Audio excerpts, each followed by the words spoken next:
is Bobby Jindal.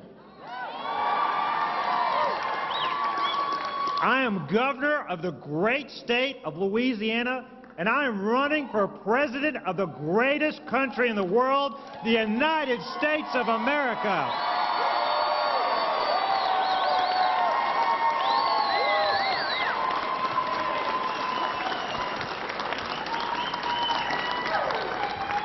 "44 years ago, a young couple who had never before been on an airplane, they left their home on the other side of the world to come to a place called America.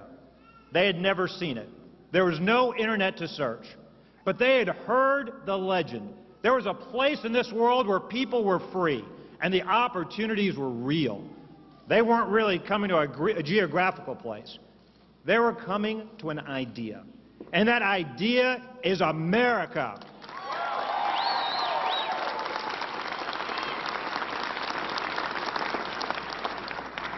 To them, America represented all that was good in the world, where you could get ahead if you worked hard and played by the rules. A place where what matters is the content of your character, not the color of your skin, the zip code you were born in, or your family's last name. My dad grew up in a house without electricity, without running water. He was the only person in the family to get past the 5th grade. He and Mom, they came to Louisiana because they believed in America. And when they got here, they found that the legend was true. They found that the people of Louisiana accepted them. And they found that America is indeed the land of the free and the home of the brave.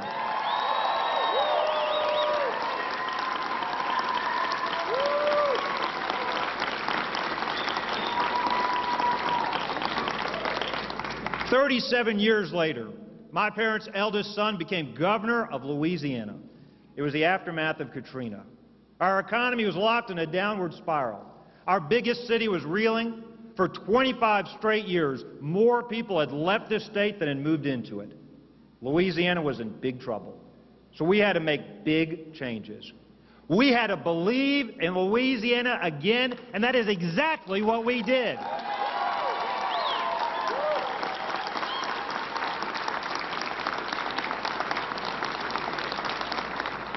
We reformed our ethics laws. We went from one of the worst states to one of the best states in the country.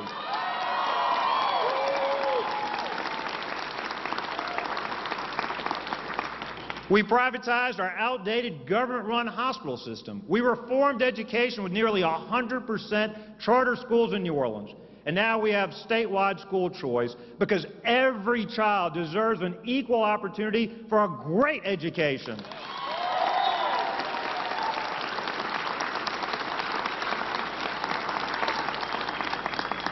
Instead of the child following the dollars, we made the dollars follow the child because we trust the parents, not the bureaucrats, to make the best decisions for their kids.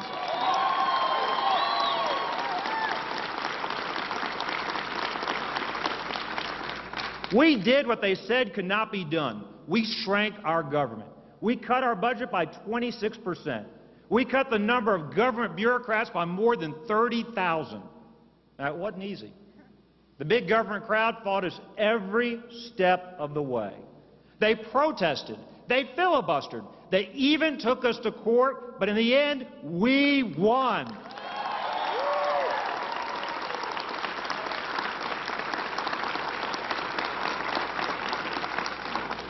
Today, we have more people moving into Louisiana than out of it, our highest population in history. Our kids are coming home.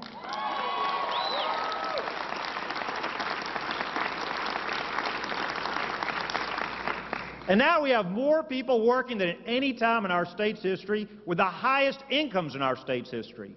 A job for your family, a paycheck in your mailbox. They're the ultimate proof that your state is doing things right.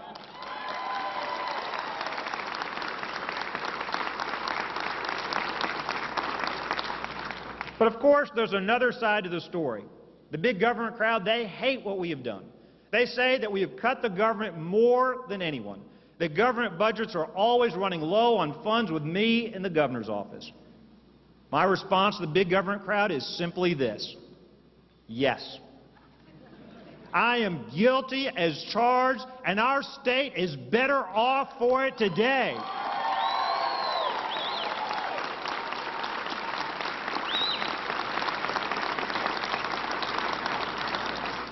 It's time for the folks in Washington to admit the truth.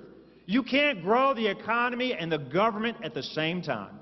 It is an either-or choice. Now, Hillary Clinton, she wants to grow the government in Washington. We want to grow the real economy out here in America.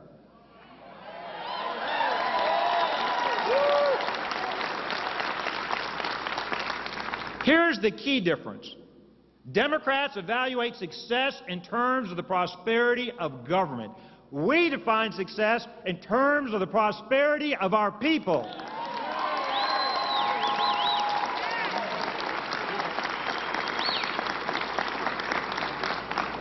My approach is different from most of the other people running for president.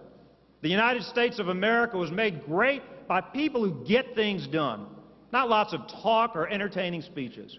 Oh, to be sure, there are a lot of great talkers running for president already, but none of them, not one, can match our record of actually shrinking the size of government. If great speeches helped our country, we'd be on Easy Street right now. The guy in the White House today, he's a great talker. We have a bunch of great talkers running for president. We've had enough of talkers. It is time for a doer.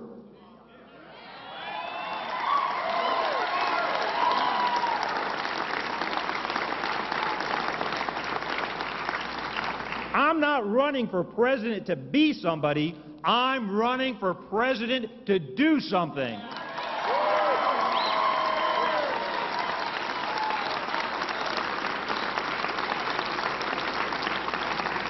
Oh, it's easy to talk about the mess that Obama has made of our country.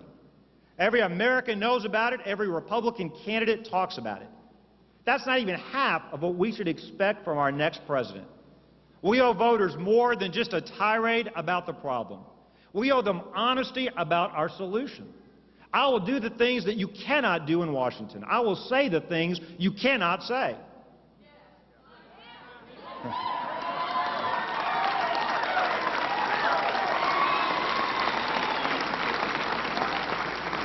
I served 2 terms in Congress. I can tell you how it works in Washington. If you want to be with the cool kids, if you want to be liked by the media, if you want to be invited to the right cocktail parties, you have to accept there are things in Washington you just cannot do. They say you cannot reduce the size of government or the number of bureaucrats. Oh, you might be able to cut the rate of increase here and there. But they say you cannot actually cut government spending. But we can and we will.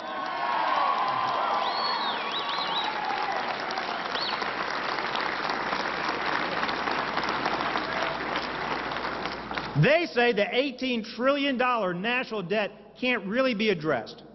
It's just a part of doing business, so it's better not to talk about it. But we can and we will.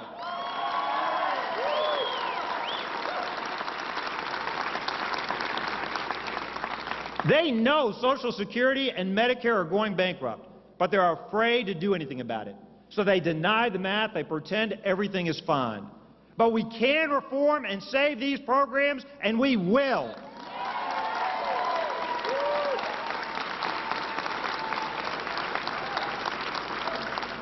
In Washington, they say term limits is a quaint idea that we are naive to believe in.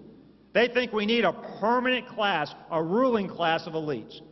It's safer to not rock the boat. But we can rock the boat, and we will rock the boat.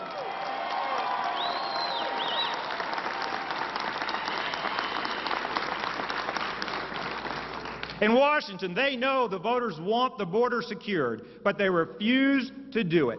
But you and I can, and we will secure our border.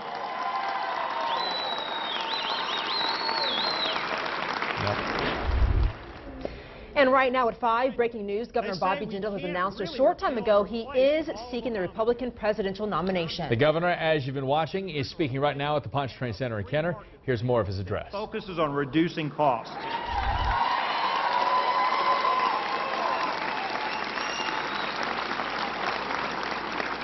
We can repeal Obamacare, and we will repeal Obamacare.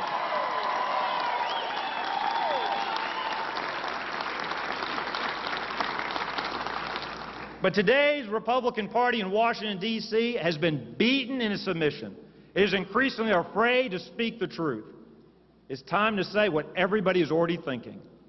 The emperors in Washington, they're not wearing any clothes.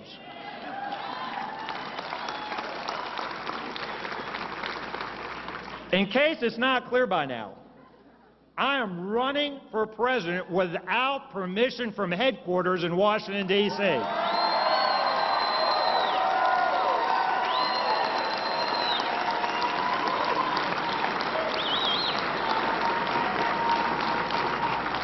But rest assured, I am tanned, rested, and ready for this fight.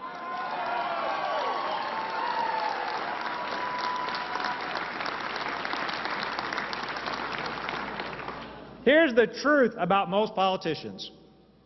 They're selfish. They're followers, not leaders. They worry more about their own fate than the country's fate. They take polls, they figure out where the public is headed, they run out front, they pretend to be leading the parade. It's easy to be a popular politician. Don't rock the boat. Kiss a bunch of babies, cut ribbons, don't make big changes. But I'm not going to take the easy way out. If you want somebody who's just going to pretend that everything is fine, just make some small tweaks, then you want somebody else. I'll make this promise to you. I will never lead from behind.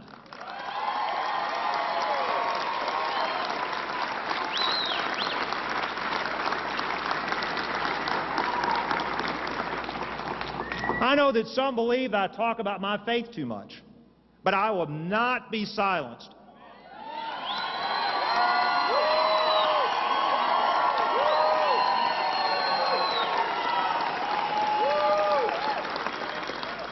I will not be silenced in order to meet their expectations of political correctness.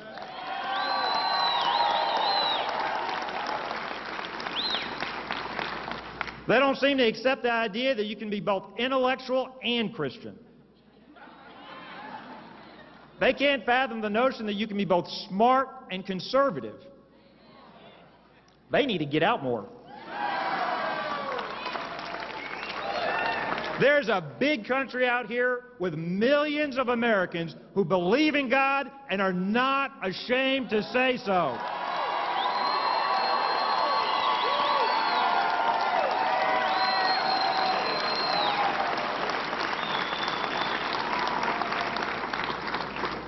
I'd be wary of a president who didn't seek wisdom from the Almighty. I don't know about you. I've met many smart people who lack wisdom. Yet Christianity, it is under assault today in America. The liberals, they have forgotten their history. Religious liberty is not some quaint notion from the past. It is fundamental to our freedom. That's why it is protected in the First Amendment to the Constitution. I want to say this slowly so that even Hillary Clinton can understand this. America did not create religious liberty. Religious liberty created the United States of America.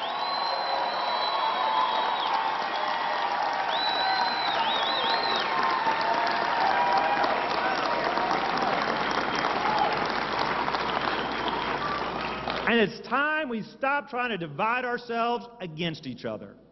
Hillary Clinton is always trying to divide us by ethnicity, by gender, by economic status. I don't know about you, but for me, I'm sick and tired of people dividing Americans.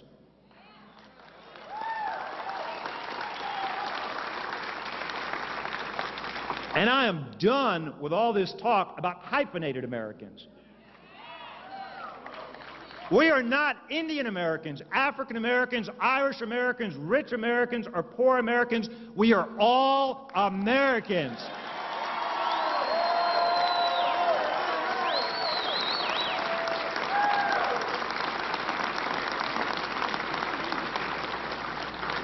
And while I'm at it, here's another thing you're not allowed to say, but I'm going to say it anyway. We cannot allow people to immigrate to our country so they can use our freedoms to undermine our freedoms.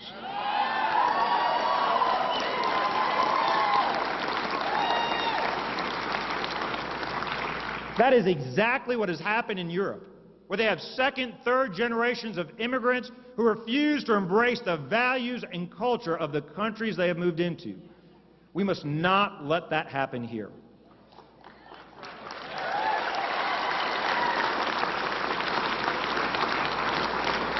It is not unreasonable to demand, if you want to immigrate to America, you must do so legally. You must be ready and willing to embrace our values, learn English, and roll up your sleeves and get to work.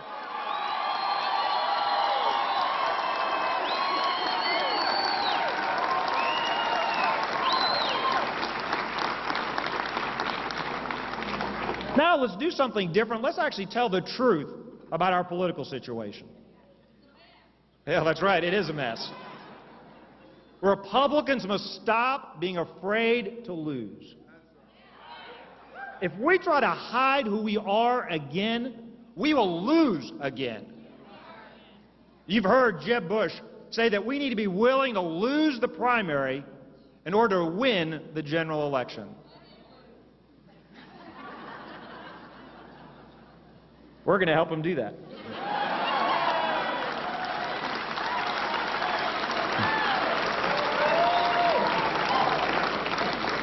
Let me translate that for you. I want to translate that political speak into plain English. What Jeb Bush is saying is that we need to hide our conservative ideals. But the truth is, if we go down that road again, we will lose again. Let's do something new. Let's endorse our own principles for a change. Let's boldly speak the truth without fear.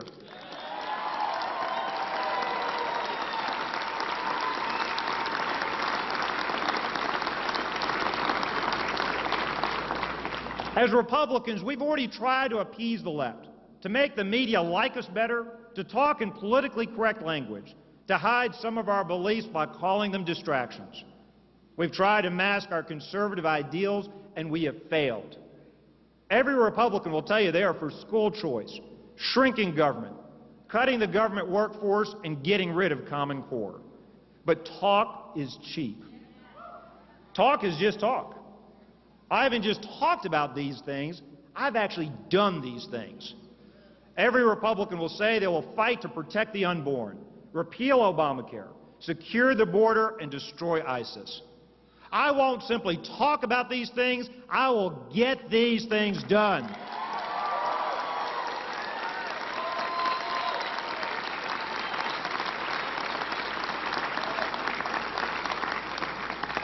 It's time to level with the American people. This president and his apprentice-in-waiting Hillary Clinton are leading America down the path to destruction, economically, culturally, and internationally. But the most devastating thing they've tried to do is redefine the American dream.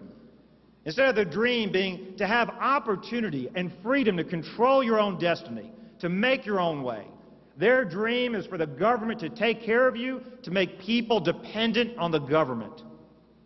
We want to guarantee equality of opportunity. They want to guarantee equality of outcomes. The simple fact is, they are trying to turn the American dream into socialism. Now, the folks in Washington, they may call that the American dream. Out here in America, it's not mine either. Out here in America, in the real world, we call that the European nightmare.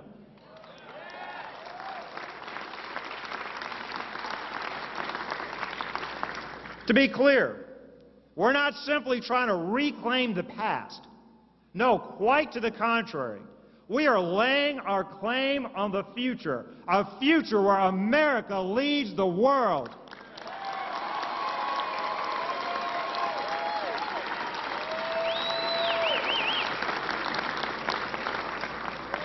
This is not a cause any of us can resist. It is our destiny, it is our mission. As America goes, so goes the world. We are the light of freedom in a dark world, and it's time we started acting like it. I will not be intimidated from talking about the fact that radical Islam is evil and it must be destroyed.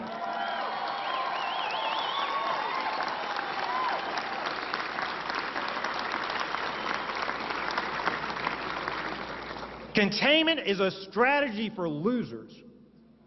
But as General George S. Patton famously observed, Americans play to win all the time. Americans don't play to lose. President Obama has it wrong.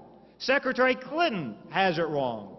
Our allies need to trust us. Our enemies need to fear us. It is time we play to win again.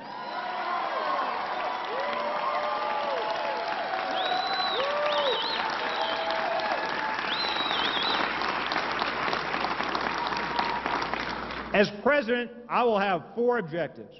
I will secure our borders.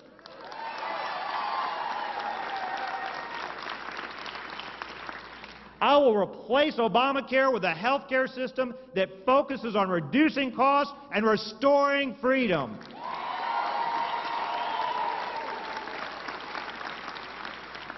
I will grow the private sector economy by shrinking the size, scope, and reach of the federal government.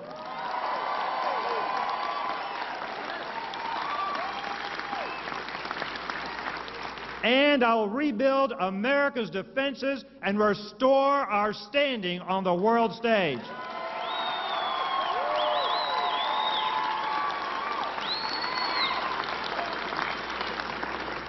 I'm not asking you to simply join my campaign. I'm asking you to join a cause. If you're looking for a candidate who will politely manage America's descent into mediocrity, I'm not your man. But if you are chasing a dream, looking for a land where the people are free and the opportunities are real, I am asking you to believe.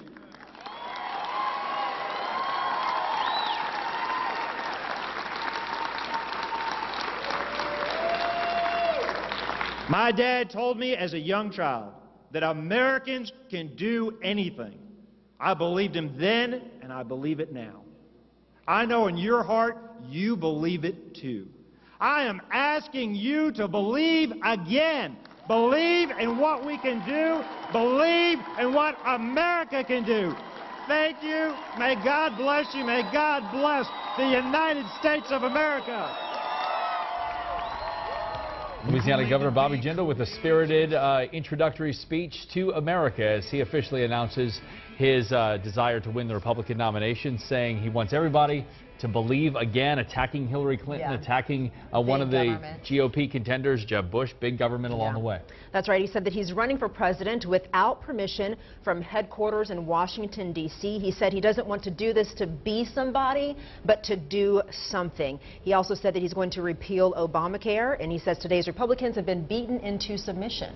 And tall talk about America's standing across the world. Right. He says radical Islam needs to be defeated, and America's standing around the world needs to be restored, and Governor Jindal believes he is the man to do that. Certainly he faces an uphill battle. Polling has him, all the major polls, average those out, have him at about 1%. Yeah. Nationally, the best poll that I saw is WMUR New Hampshire poll, which had him at 5%. The rest vary in between there from 1 to 5. Well, there are 13 candidates now running for the Republican nomination. As you said, there is an uphill battle for him amongst this crowded field of contenders in New Hampshire.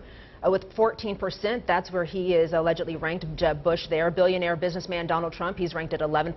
29% of people surveyed in this say that they are undecided, and everyone else in that large field of Republican candidates are in the low single digits.